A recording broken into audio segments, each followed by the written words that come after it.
Hello hello friends, friends, नमस्ते। नमस्ते। राधे राधे राधे राधे सभी को। सभी आप को। सब कैसे हैं? आशा है आप सब अच्छे होंगे और मैं भी बिल्कुल ठीक हूँ। इतना दही है, इसको आज देसी तरीके से घी निकालेंगे। तो सबसे पहले दही को हम मटके में कपड़ा बांध के और छानेंगे अच्छे से, ताकि जो भी दही में गुठली है वो सब फूट जाए और हमारा दही छन जाए, ताकि इसमें जो भी कचड़ा है वो निकल जाएगा और दही की गुठलियाँ जो है पिस जाएंगी, तो बढ़िया तरीके से फिर घी निकलता है। इसी तरीके से मैं सारे दही को मथ लूँगी। दही मथ चुका है, अब इसमें हम मशीन लगा देंगे या फिर मथानी से भी देसी तरीके से निकाल सकते हैं। बहुत ही बढ़िया तरीके से घी निकल जाता है और हमारी गुड़िया रानी खेल रही है बहुत ही बढ़िया तरीके से, इसको झूला भी झुला दे रहे हैं। और अब मैं मशीन लगाकर दही में और गेहूं सकेलने चली गई, ताकि हमारा गेहूं भी सकेल जाएगा और फिर ये फटक भी जाएगा। तो इस तरीके से गेहूं सूख गया है सारा और इसको सकेल देंगे सारा इकट्ठा करके, फिर इससे कचड़ा निकाल के और बोरी में भरा जाएगा और फिर चक्की में पिसाया जाएगा। तो चलिए, नाश्ता भी बन गया। नाश्ते में बना है आज मैगी। तो मैगी सभी खाएंगे और आप भी आइए और मैगी खा लीजिए। गर्मा गर्म मैगी तैयार है। देखिए कितनी बढ़िया मैगी बनी हुई है और मैगी बहुत टेस्टी भी है। मेरा बेटा खा रहा है और बता रहा है कि बहुत टेस्टी है। अभी दही से घी निकल आया है, मक्खन निकल आया है, तो मम्मी मक्खन निकाल रही हैं और मैं वीडियो शूट कर रही थी। तो इस तरीके से मक्खन निकाला जाता है, बढ़िया तरीके से हिला हिला के पोंछ के। और गुड़िया अभी हंस रही है और खेल रही है और ये कोशिश करती है कि मैं बात करूं। तो इससे हम बात करते हैं तो ये अपना मुंह ऐसे उल्टा सीधा करती है और बात करने की कोशिश करती है। तो चलिए, अभी मैं और चाची गेहूं फटक लेंगे। तो ये सारे गेहूं फटके जाएंगे और फिर रखे जाएंगे। सुपा से जब गेहूं साफ किया जाता है तो उसको हमारे तरफ फटकना बोलते हैं। आपकी तरफ क्या बोलते हैं कमेंट करके ज़रूर बताइएगा। तो इस तरीके से फटका जाता है, मतलब साफ किया जाता है। और जो थोड़ा बहुत कचड़ा है ना, फटक के और फिर कंकड़ वगैरह निकाल लिए जाते हैं। तो इस गेहूं में तो कुछ भी नहीं था, बस फटकना था और कुसी थी 2-3, तो उसको निकालना था।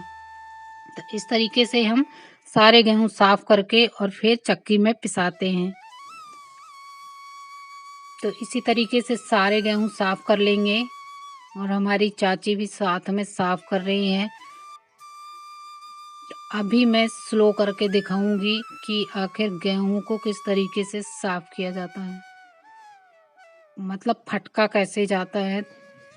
इसी तरीके से फटक के गाँव देहात में गेहूं साफ किए जाते हैं। ये चावल कुछ भी हो ना, ऐसे ही फटकते हैं और इससे कचड़ा निकालते हैं, जो भी कंकड़ है बीन देते हैं और इस तरीके से घुमाते हैं तो आगे सारी कंकड़ आ जाती है। गेहूं सारे साफ हो चुके हैं और अब गुड़िया रानी के नाखून बढ़ गए हैं। तो इनको किस तरीके से काटना है, तो मैं तो ब्लेड से ही काट देती हूँ। आप किस तरीके से काटते हैं, किस तरीके से बच्चों के नाखून काटने चाहिए, कमेंट करके ज़रूर बताना। तो देखिए काफ़ी बड़े बड़े हो गए हैं और ये अपने मुंह को नोच लेती है इन नाखूनों से। तो इनको मैं धीरे धीरे करके ब्लेड से काटना की कोशिश कर रही हूँ और काट भी दूंगी।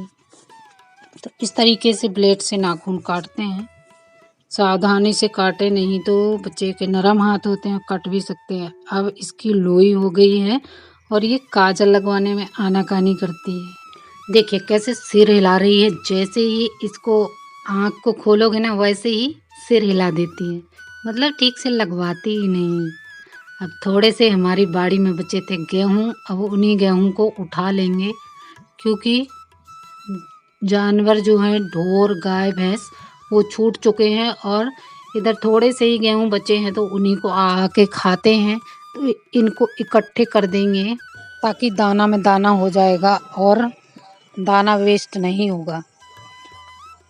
तब भज्जा अच्छा रहो है कि मम्मी हमारी तनक से गेहूँ बचाए रही है उठाए हैं। तब मैं आ गए तब हाथ लगाए देत हो, उठवाए देत हो, ऐसे कि जे मैं को कहे ना खेतवा नहीं जावे, खेती नहीं करे। ऐसे कि गांव देहात में ऐसा ही होता है। अगर शहर में मन के रहने लगा था ना तो फिर गांव के कहीं कि अब यह खेती नहीं कर सके, तो यही से मैं गेहूँ उठवा दें और गेहूँ समेट दें। एका मतलब कि मैं खेती कर सकत हूँ।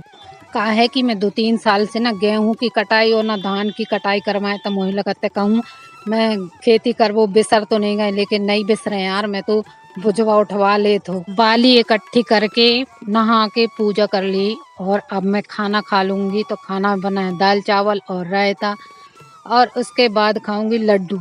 जो गुड़ का लड्डू है वो सेहत के लिए अच्छा होता है। शुगर ज़्यादा खाने से शक्कर की बीमारी हो जाती है, इसलिए गुड़ खाना बहुत ज़रूरी है। तो आप शक्कर की जगह गुड़ खाएं तो ज़्यादा अच्छा है। और चना सुधारने थे, थोड़ी छान छान के मम्मी रखती जा रही है, तो ताकि दरने में चना को दिक्कत नहीं होगी, छोटा बड़ा नहीं रहेगा। अगर एक सा चना रहेगा तो दाल भी एक सी आएगी और ठीक से दरा जाएगा। अगर हम इस तरीके से चने नहीं छानते हैं तो छोटे चने हैं जो वो दर नहीं जाते हैं, जिससे कि छोटे छोटे चने ही निकल आते हैं, उनकी दाल बनती ही नहीं है। तो छन्ने में अगर इस तरीके से छान लिया जाता है तो छोटे चने अलग हो जाते हैं और बड़े चने अलग हो जाते हैं। तो एक से साइज़ के चने हो जाएंगे ना, तो एक से साइज़ की ही दाल आएगी। तो आप इस तरीके से जब भी चना दरवाएं तो छान के ही दरवाएं। अब मैंने कुछ की थी शॉपिंग, उसी का कैटलॉग दिखा रही हूँ। और टेडी बियर खरीदा था, तो ये भी बहुत ही बढ़िया टेडी बियर है, एकदम सॉफ्ट है। और शाम की पूजा हो चुकी है भगवान जी की। मेरे पतिदेव ने एक DIY बनाया था जो कि कार्टून से बना है, जूता स्टैंड।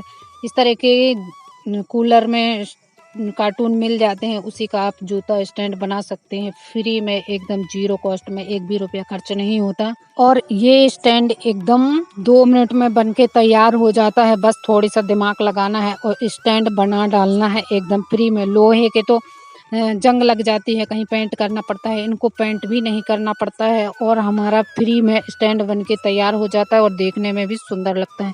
तो वीडियो कैसा लगा कमेंट करके ज़रूर बताना। वीडियो पसंद आया हो तो प्लीज़ ज़्यादा से ज़्यादा शेयर करना और कमेंट करके ज़रूर बताना कि आप इस वीडियो को कहाँ से देख रहे हैं। तो देखिए कितनी सुंदर गुड़िया रानी है जो एकदम खेल रही है, बहुत खुश है। जब इसको भूख लगती है तो बहुत तेज तेज रोती है, चिल्लाती है, किसी की गोदी में नहीं रहती है। अभी देखो कितने बढ़िया से सुकून से खेल रही है। तो ऐसी है हमारी गुड़िया रानी। Thank you for watching, bye bye.